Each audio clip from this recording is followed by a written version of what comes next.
Welcome to the deep dive.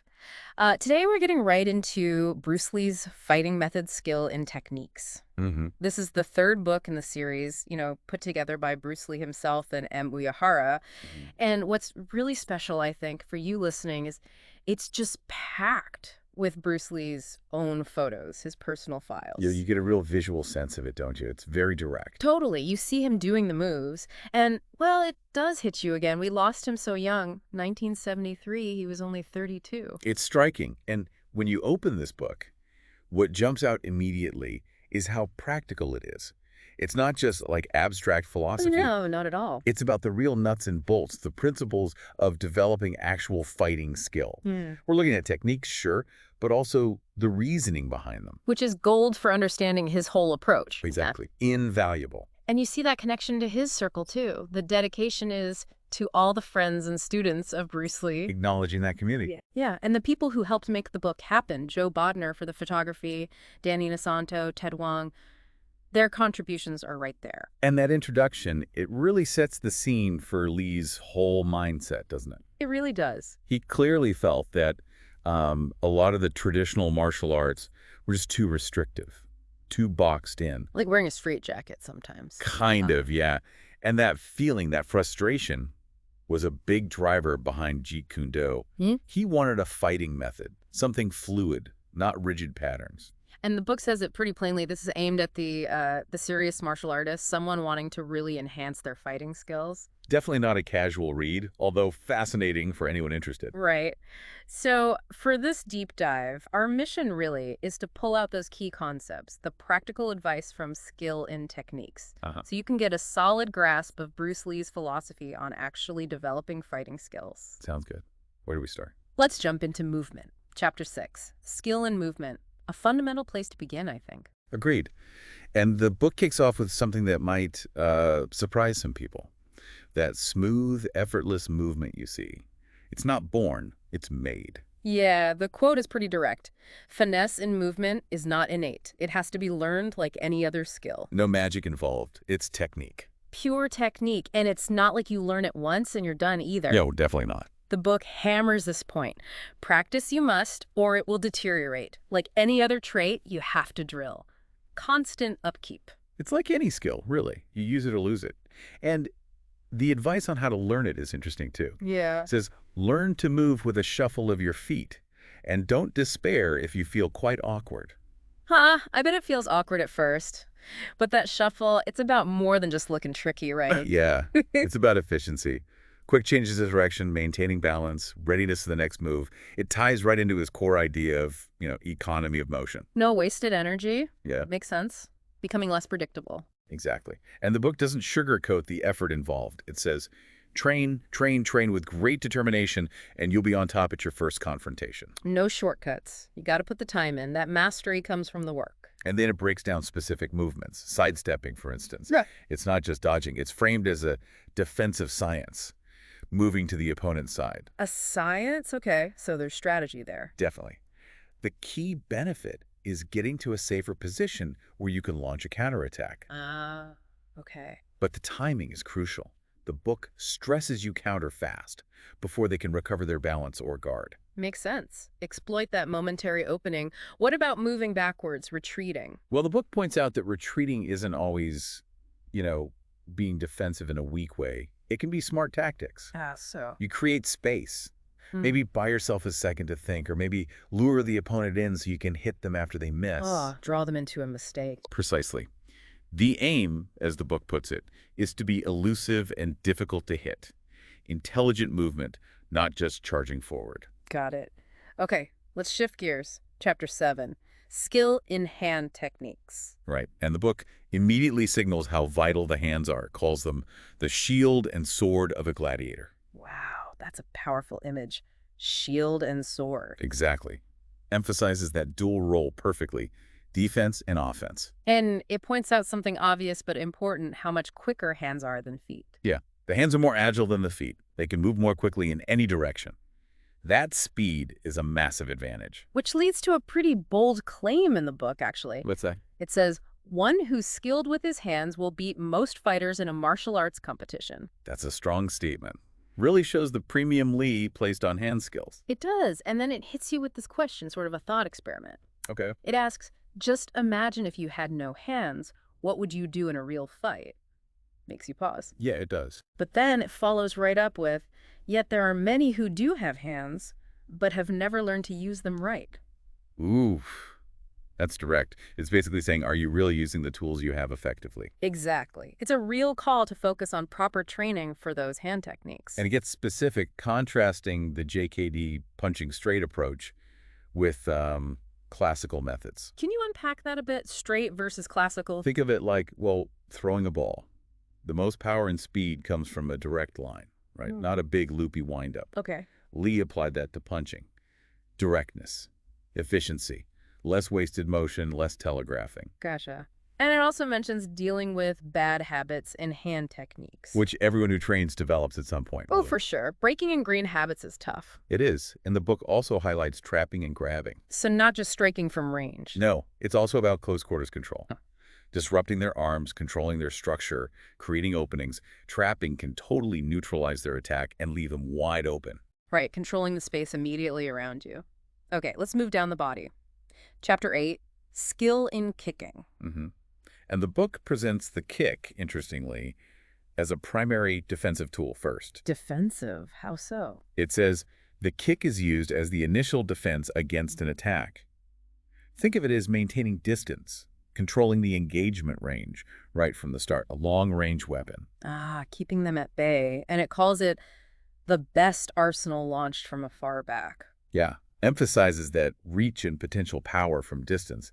It's not a secondary weapon in his view. It says explicitly, the kick is a valuable asset against a skilled fighter. So crucial against someone good. Absolutely. And the book gets into the tactics too. It's not just about doing the kick. Yeah. It talks about upsetting your opponent's strategy. Yeah. Knowing when to counter their kicks.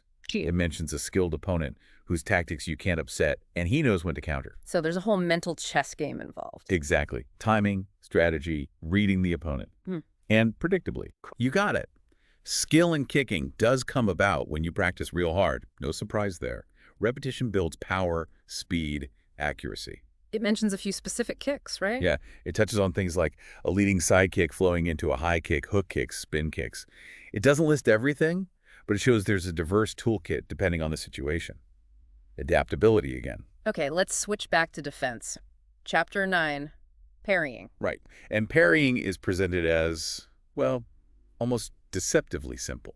How's it described? Just a slap to divert an oncoming blow. Sounds easy, right? Sounds very straightforward, maybe too easy. Well, the principle is simple, but the book adds that with training, parrying can be automatic if you train to comply.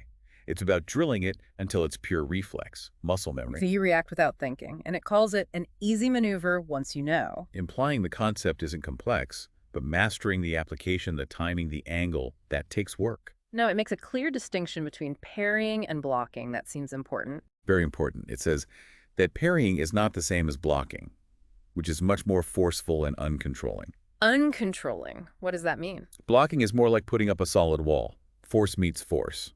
Parrying is softer, more about redirecting their energy, using their momentum against them, often leaving them off balance. It's less of a direct clash. Ah, okay. Redirecting versus stopping dead. Exactly. And that leads to a key advantage the book mentions, because it can tilt your balance and stop your countering. By deflecting them subtly, you mess up their flow. Throws off their momentum, creates that crucial instant for your own counter. Clever. Does it mention different kinds? Briefly, inside high, inside low parries compares the JKD way to classical parries, outside high parries, even combining parrying with blocking. So simple concept, but versatile application. Okay, now let's talk offense again, but specifically where to hit. Chapter X, targets. And this chapter pulls no punches, pardon the pun. How does it start? With a very stark statement. You can't be a nice guy in a fight because it may be your life. Whoa. Okay, so it sets a serious tone immediately. This is about survival. Absolutely. And it gets specific about primary targets right away. Kicking the groin is all right, even jabbing the eyes like a knife. Very direct, no messing about. It reflects that pragmatism. Self-defense is about stopping the threat, quickly and efficiently. Focus on the vulnerable spots. So the core idea is? Fighting is not just hitting, but aiming at the weak spots of your foe. It's about precision, not just flailing. Target areas that will actually have an effect. And the fight effectively. Exactly. The book advises end it with a single belting instead of using more than one blow. Yeah. Swift, decisive action. Don't get into a long brawl if you can avoid it. Minimize your own risk. It also has that line, there are several targets on a body vulnerable to a smile. What's that about? I think that's more metaphorical, suggesting even seemingly small openings or less obvious targets can be exploited if you're sharp and accurate. Right, see the opportunity. But there's a catch, isn't there? There is. The book adds, but you must be proficient and ready to hit with all your might. Meaning? Knowing where to hit isn't enough. Yeah. You need the skill to hit accurately under pressure, and crucially, the commitment to follow through without hesitation when it matters. Skill plus intent. Got it. Okay, that brings us to the final section covered. Chapter 11, Sparring. Yes, where everything comes together, the proving ground. How does the book frame sparring? It says, in sparring, you will learn to hit with rhythm and perfect timing. It's about taking those drilled techniques and applying them against a live, moving, thinking opponent. To someone who's hitting back. Exactly. And the book is brutally honest about that part. Yeah. It acknowledges, but many times you may want to quit when you're the one receiving blows to your head and your body which sting and give you a headache. Very relatable for anyone who's sparred. It's not always fun. Not at all. It can be uncomfortable, frustrating. But essential, right. The book encourages pushing through. Strongly. Don't despair because you're unwieldy. Keep on sparring till you can take kicks and punches to your body. It's about building resilience, learning to function under pressure, taking a hit and keeping going. So the core message is, you have to spar. Unmistakably. The book states flat out, unless you spar, you'll never know how you'll do in a real fight. Period. No substitute for that live experience. None. All the theory, all the solo drills, they only take you so far. Sparring tests it all. It uses that great analogy, too. The swimming one. Yeah. Like learning to swim, you must go into the water to overcome fright. Perfect analogy. You can read about swimming forever, watch videos, but until you get in the water, you can't swim. Sparring is getting in the water for martial arts. Precisely. And the chapter also briefly touches on things to watch during sparring. Like what? Maintaining your stance when you're tired or under pressure. Noticing and fixing bad habits that creep in.